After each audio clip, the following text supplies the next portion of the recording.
Hey everyone, this has been a crazy weekend for both BL and GL fandoms. We got so many things happening, and I'm back with some GL discourse, Mim and Tungpang boyfriend rumors, Lingorm, namtanfilm, and everything recent with Girls.rule, Climaxx, and Broken of Love. Let's get into it. This weekend was wild. From Channel 3's 56th anniversary to the Fandom event, it was all star-studded. All 4 GL couples performed. There was even a celebrity football match. Just so many fun moments all over my feed. Of course, there's also some ghost shipping going on that fans are really mad about. I don't want to get into Ling Ling and Miu ghost shipping discourse again. Good thing we have Bam teaser for Fulfill series released today. Show is going to start airing from 24th this month. We also had fan meets, Ginny Jaina, namtanfilm, and Namtan wasn't feeling well, but we do have an update on her. Emmy Bonnie served the fans too. It was a fun weekend overall. But then Monday came, and with it, a full-on witch hunt against Mim and Tongpang. This situation is being dragged for way too long now. Again, there are posts claiming Mim is lying about the timeline of her relationship with her ex, and now Apple is being dragged into it too. Posts like, yet another lie after claiming she was having dinner with her mother, but actually going out with her boyfriend. Mim said she had broken up with him, but still posted photos hanging out and receiving gifts from him while being live with fans and Apple. Do you think Apple doesn't know Mim is dating?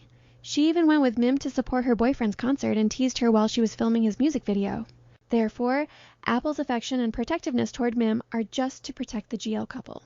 Like, these people are not fans at this point.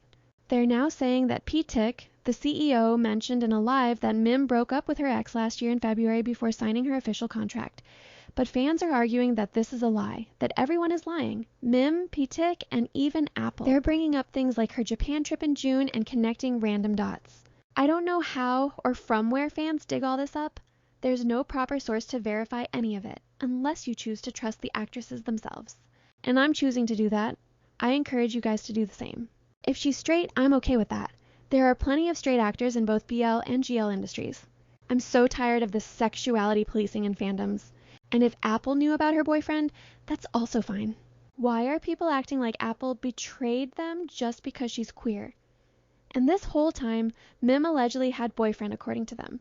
And why are fans mad that this is fan service, when that's literally what you signed up for? Moving on, another new actress who is being quote-unquote exposed is Tongpang from Heart Code series. Again, boyfriend rumors.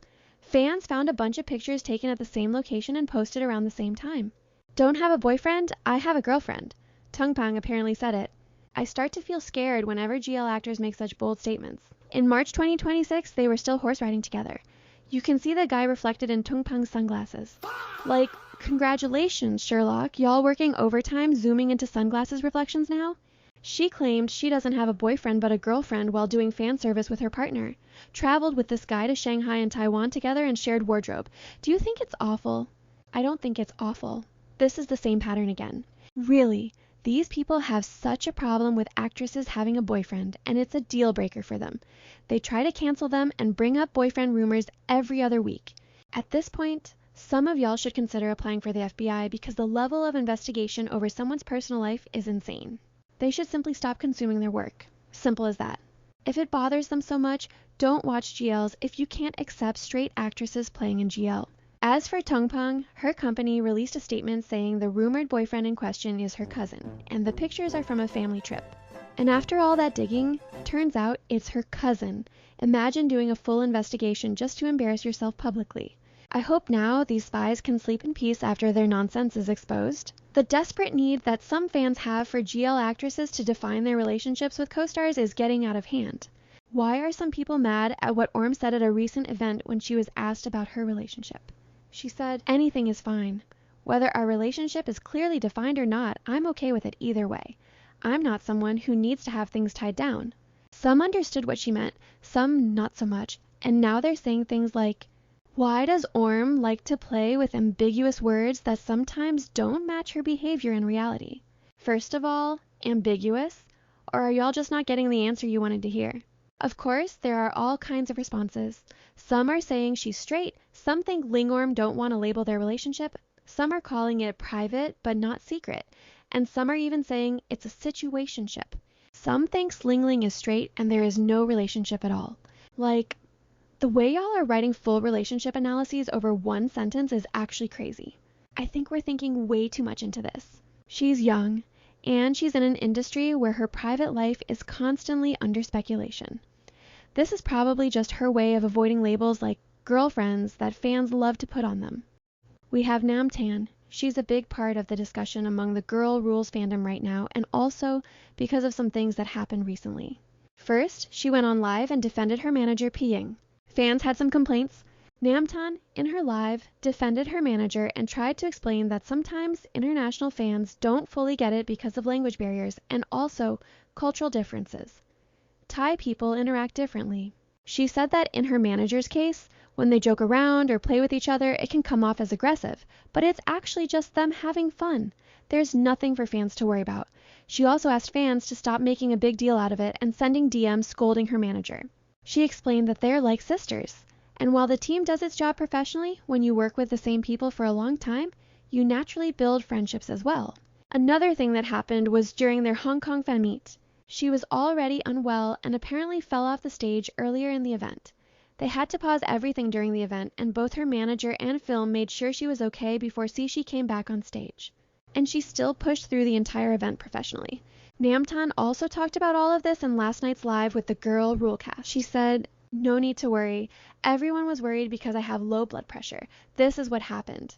During High Touch, people were walking really fast, and actually we should have left some space between film and Namtan since everyone was moving so quickly.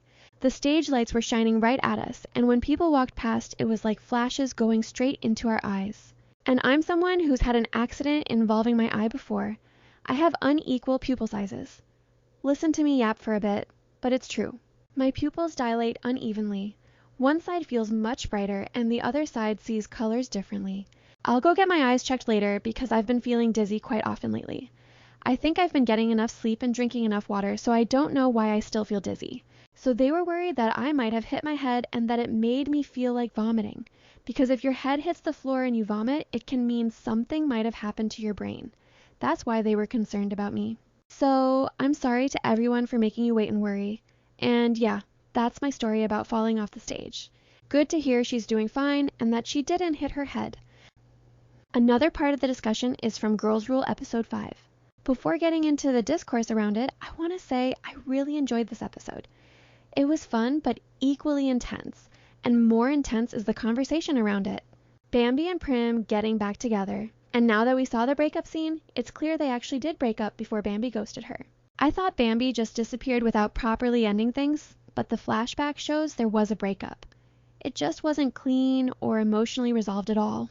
Although I love that for them, that now they are back together, Bambi is such a bitch towards Gorya. I do like the mean lesbian trope, but why Gorya? She just keeps getting hurt. And it's not just me who thinks Bambi is toxic and self-centered. Fans of the novel are also complaining about the mischaracterization of this character. I do feel bad for her because of her unshared trauma, but with the flashback of their breakup, it's obvious she always had some issues. And Prim, being the softie she is, just let her back into her life. Bambi really needs to work on herself. As I said, I do like this character and the mean lesbian trope, but I'm afraid she's gonna get really annoying if this keeps happening. There's also some funny Gorya-Bambi shipping happening, where fans want them to go from enemies to lovers. Emmy and Girls Rule playing Shasha's ex Chris and then singing Tirak, it really happened. I feel like she was hitting on both Gorya and Shasha. Farron also made her cameo. I didn't see that coming. As for Shasha, she is yearning and I'm loving this. Gorya's patience level is seriously admirable. I loved how she draws the line when it's needed. These two are such polar opposites in so many ways. There's a lot we can say about them. As for Mim and the discourse around butchering bisexuality, especially with some of the dialogues, fans aren't happy that Prim's character, who is a queer woman herself, is acting skeptical about bisexuality and treating it like a phase. This and some other dialogues are being side-eyed. A pretty girl changing into lesbian is rare. You a straight switching sides. It shows that some of these characters, despite being queer themselves, don't really have the same understanding of queerness and identity. There's a viral thread saying, "a filed under," things that make no sense, no lesbian or queer person or someone friends with in community with lesbians and queer people would ask or say. Some are saying the writing shows a fundamental lack of understanding of lesbianism and bisexuality, and that's why GLs need queer women in the writer's room. But there are queer women in the writer's room. Fans are going after JoJo, saying lesbians should be directing GLs. Some are even mentioning the screenwriters, who apparently include a lesbian couple in the background team. Some of them have also worked on Clarabelle and Petrichor. I've also seen many different opinions on the discourse about Prim being a bad friend toward Min. If you rewatch the scene, yes, it's wrong for Prim to label her as a lesbian and call her a lesbian newbie. Labeling is wrong, and phrases like switching sides can be offensive to people in the community. But some are saying writing a character who was in a toxic relationship with a man who distorted her understanding of lesbians, asking ignorant questions about queer attraction isn't unrealistic. And her lesbian friend being somewhat skeptical too, due to a lack of disclosure, also fits the situation.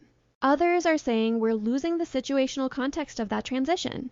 Like this line, "A beautiful straight girl turning lesbian is like a rare catch for the girlies." Some interpret it as Prim saying Min would be a rare catch at a sapphic club. Not about beauty standards, but more of a teasing context. Since they're really close friends, they're blunt with each other.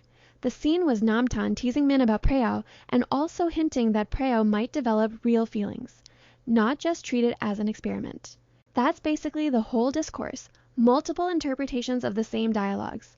My take on this feels like one of those situations where both sides have a point. On one hand, yeah, the wording is messy. Terms like switching sides or treating bisexuality like a phase can be uncomfortable, especially for people who've actually dealt with that kind of invalidation in real life. That reaction is valid. But at the same time, I don't think the scene is necessarily bad writing. It feels more like realistic flawed characters. Not every queer person is perfectly educated or sensitive about every identity. People project, misunderstand, and say dumb things, even within the community. Prim didn't come off as malicious to me, just a bit ignorant and teasing in a way that didn't land well, and that actually makes the dynamic feel more real rather than polished and perfect representation. I think the real issue is fans expect GL characters to be ideal representations, while the show is writing them as messy human individuals. And those two things will always clash. Well, what do you guys think about all of this?